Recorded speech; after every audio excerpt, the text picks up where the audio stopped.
Do you believe that magic is real? Do you believe that God is real? Do you believe that numerology is real? Whether you believe all of those things or none of those things, what you decide your belief is what will dictate what you perceive. Target fixation is a term used to describe when you focus on a certain point and it draws you closer towards it. So, for instance, in driving, if I'm on the road and I'm thinking, don't turn into that sign. I really don't want to crash into that sign on the left. Turn away from it. I'm going to hit it. I think I'm going to hit it. All of those thoughts are drawing you towards the sign. And it's very clear, when you ride motorcycles, this target fixation is massively enhanced. It could be that you see a wide bend up ahead with a long crash barrier and you're thinking, I don't want to hit that crash barrier. And all of a sudden you find yourself being steering for it, like drawn towards it.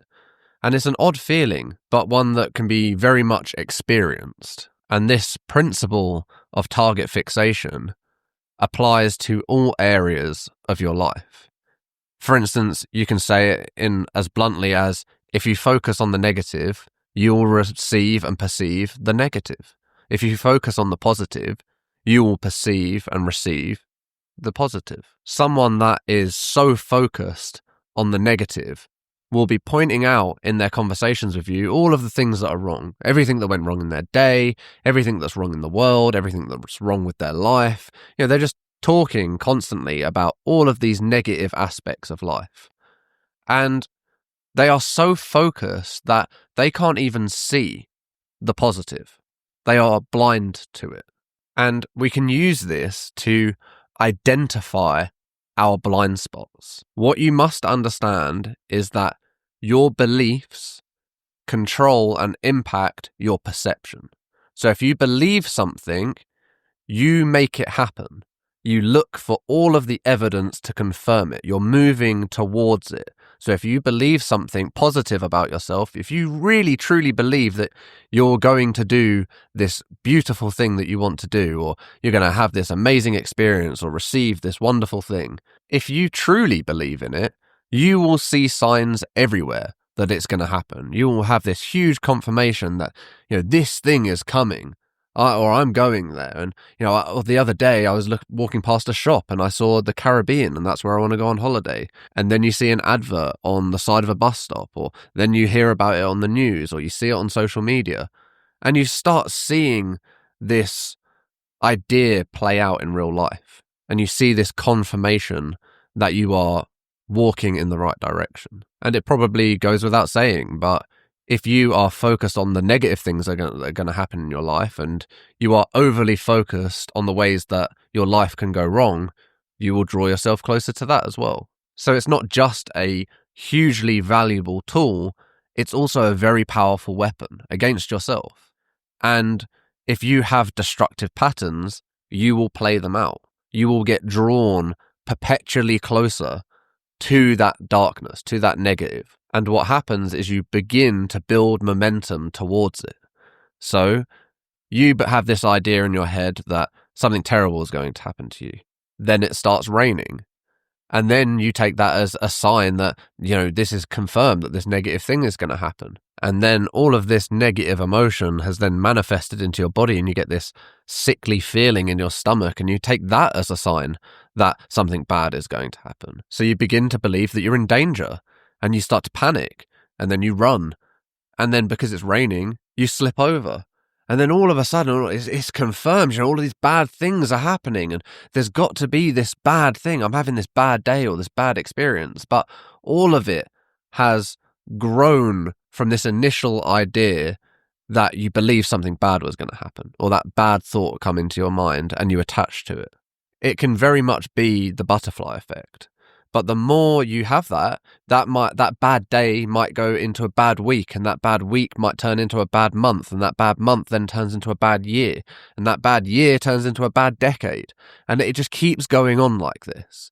And you take it every time as more and more evidence that, you're not destined for good things, and that things are meant to be terrible for you, and that no one loves you and no one cares about you. And you build out this story in your mind because you're attaching to all of that negative stuff and having it as evidence. It has momentum and it compounds, and it has a greater impact on your life the longer you let it run on, until you change the narrative, until you change your perception.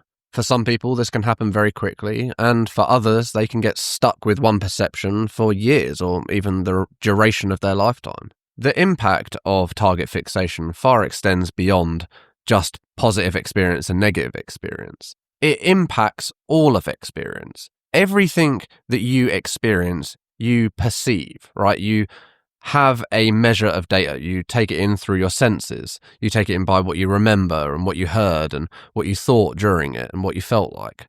All of this is data. It's all things that you perceive out of a situation.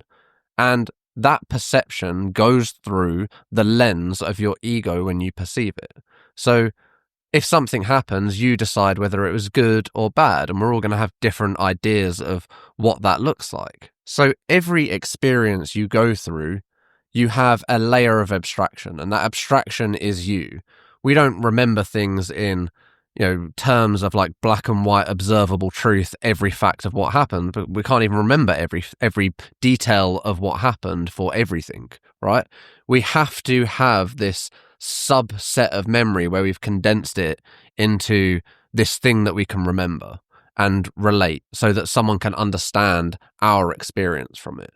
And when you relay that, you'll be using probably emotive language. You'll be saying, this is how I felt here, or this is what happened, and this is how it made me feel. And you are giving a very personal description of the experience. It's personal to you. So knowing that everything goes through this lens of perception and that beliefs impact that perception, what we can begin to understand is even deeper things. Like, let's say you believe in magic. If you believe in magic, you will see magic everywhere. It will be happening all the time. You'll see all the signs and all of the little wonderful ways of the world that reveals magic to you. If you know God, then you will see God everywhere. You will see the effects and how it permeates through the entire universe. If you believe in numerology, you're going to see the numbers and the signs everywhere. If you believe, it changes your experience. So you get evidence that that is real. And I use the word belief, but I don't like the word belief because it doesn't accurately convey what it actually is, right? It is but it is evidence that is revealed to you only when you believe it. You have to see it first. People say, I have to see it to believe it. But if you don't believe it, then you'll never see it. And that makes it easy because then they'll point at the people that believe it and go, well, they're ridiculous. I can't see it, so they can't see it. And that's how we have all of these discrepancies of what's real and what's not real.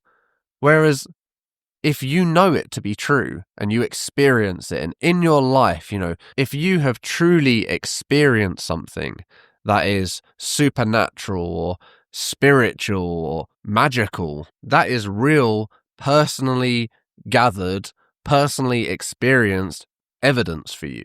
And a lot of people will try to chalk a lot of things up to like coincidence, for instance, like, oh, that was just a coincidence. And you don't need to convince them it's true. You just have to be secure enough to know it's true for you.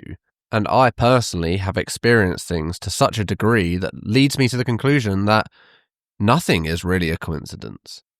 And everything, there is intention and meaning and force and energy behind everything.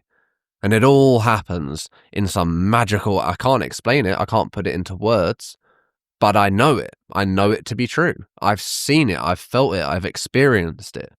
Things just work out. And then afterwards you're like, oh, now I see. It gets revealed after. In the moment, for instance, like a big one is you can feel like, nothing's changing and I'm stuck and I haven't gone anywhere and I haven't changed and everything's still the same. I'm still the same person going through the same struggles and I just want things to change. And then when things change, you think, wow, that happened so quickly. I wasn't prepared for this. Everything's changed and, I wasn't ready. But you went through a period of wanting change for so long that you even forgot that you went through that. And the change feels sudden. And then at points you change and you think, well, I don't even know why I ever did it a different way. Why wasn't I always doing this? Or why wasn't I always making these decisions? And, what once made sense and we were afraid of what didn't make sense, now that makes sense and our old self doesn't make sense. And all of a sudden you can begin to see this beautiful map, like how everything was just laid out perfectly and every single thing worked out. Like just for you to be here today, do you know how many things had to happen? How many times you had to be fortunate? How many times someone looked after you or saved you and you weren't even aware of it? I know we all have experiences where, we made a decision and we got lucky. We were in a situation and, something happened which could have gone really badly and it went really well. Or something really negative happens and we have a really bad experience and that ends up transforming us in such a way that it identifies a need to change in us. Something that we need to do, a duty we need to pick up, or a responsibility that we need to assume. It might be that you get neglected as a child and then you dedicate your life towards looking after children or raising a family. Sometimes I wish I could just accurately record every little magical thing that happens to me. And it is millions a day. It is stuff constantly. I am so blessed to be able to experience such wonder on a daily basis that I am eternally grateful. But I'm also aware that it very much wasn't the case for a majority of my life. It's not like this has always been the way. It does actually feel like, this has been who I have been forever. But part of that is because it's who I really am. And experiencing that, even maybe for the first time. And now I kind of look at it like, well, why wasn't it always this way? I could have always been this. This is who I've always been.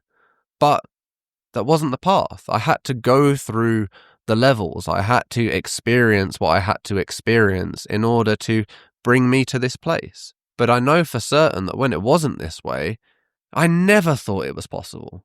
I didn't even, I thought I was broken for life. I thought I was damaged goods. And it felt impossible. Like to get out of a real depression, it feels impossible. Like it will always be this way and there is no answer and no solution and there's nothing that can be done. And that is the part of depression that hits people the most, is the helplessness, that there is no other route other than a way out. And I really sympathize with people that are experiencing this at the moment.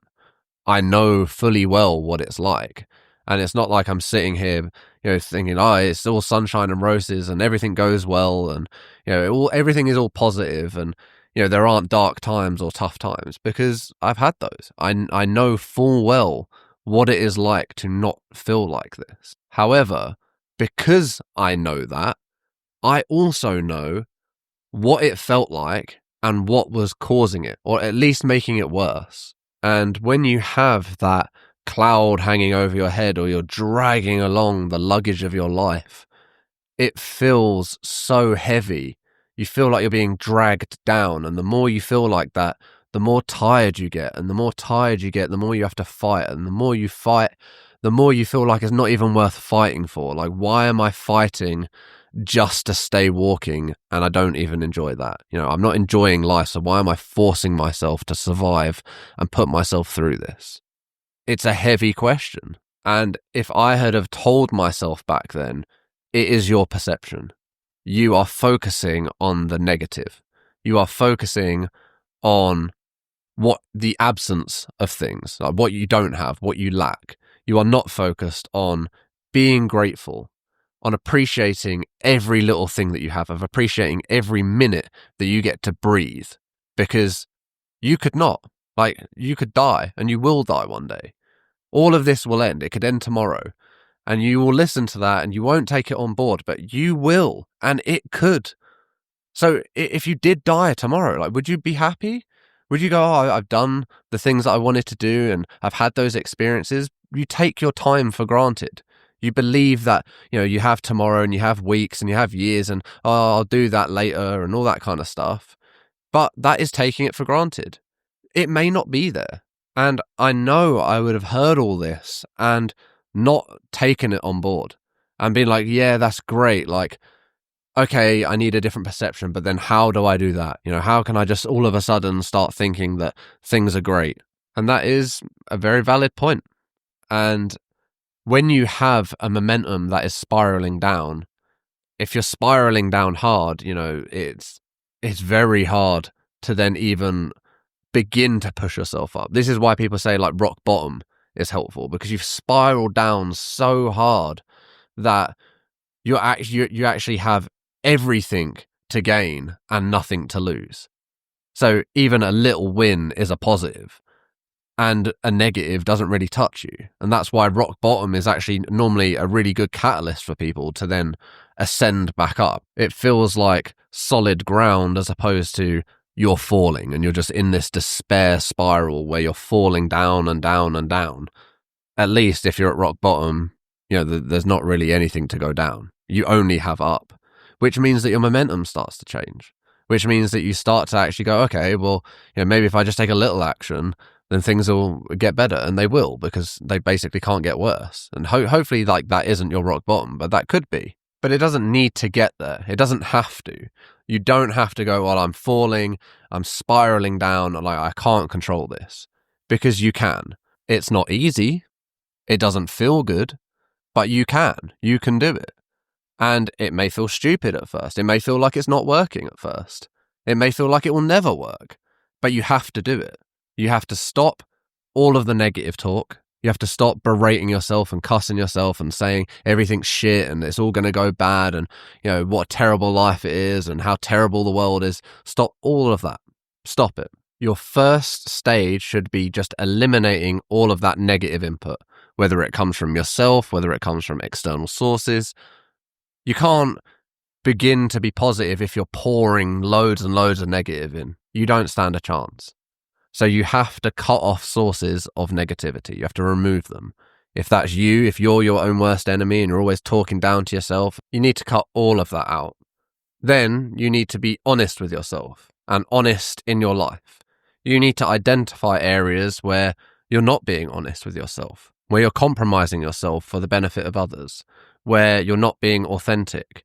You're lying to yourself or you're lying to others. I actually believe that one of the keys to depression is radical honesty, especially with yourself, is by getting in touch with who you truly are, what you truly believe, and confronting that and saying, why do I believe this stuff? Why do I think this way? What is it that's causing me to make these choices and make these decisions? Why am I the way I am? Why am I living the way I'm living? And be so open and honest with yourself that you are comfortable expressing yourself. You are comfortable knowing why you're afraid, why you're unhappy, what you're missing. And with that comes an actual tangible path. You can see a way out. Things can get better. You see a light. Whereas if you deny yourself, if you, for instance, you feel alone and you go, well, I'm always going to be alone. I'm never going to meet someone. There's no one out there for me. And you reinforce this idea that it's never going to happen to you. This belief then shelves all of that negative stuff, all of that depression. And then you can't break through it because that's holding it up. This idea that, okay, well, I want this, but I'm never going to get it, and it's not even on the cards for me, that belief is then preventing you from ever being able to express yourself authentically. Why are you going to then say, well, I really want this? You're not. You're going to say, I don't want this because I can't even have it. So you reject it. And out of that rejection comes removing it from your life. So you don't even face it. You don't even look at it. You're not open to it. And of course, with that physical closed door, you have to then turn away from it. In order to maintain this idea and this belief and this ego that I've developed that says to me that I'm not worthy of meeting someone, I'm not worthy of love, it will never happen to me. There's no one out there that is right for me or that will understand me or that will love me. In order to uphold that, I have to ignore all of the evidence to the contrary, because that might give me hope. And if I have hope, if I actually want something, then maybe that will lead me to getting hurt. If I give it a chance, then I'll get hurt again. But if I admitted that, that would show that I care, and that would show that I want this, and that would be an internal contradiction that I would be aware of. So instead of that, what I do, I lie to myself. I tell myself that it's not something that I want. I'm not interested in it. I don't actually want this.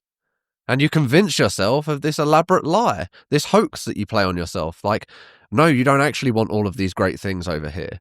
You don't even want them. The world can keep them. The world can keep all that great experience and that loving connection. Like, I don't want that.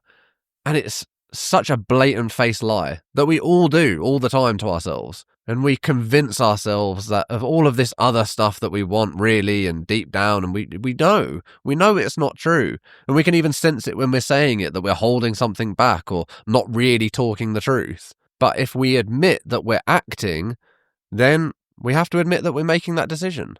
And we also have to admit that we're in a show and that we're choosing to be in the show and that we're not really being real. We're not being authentic with what we truly believe.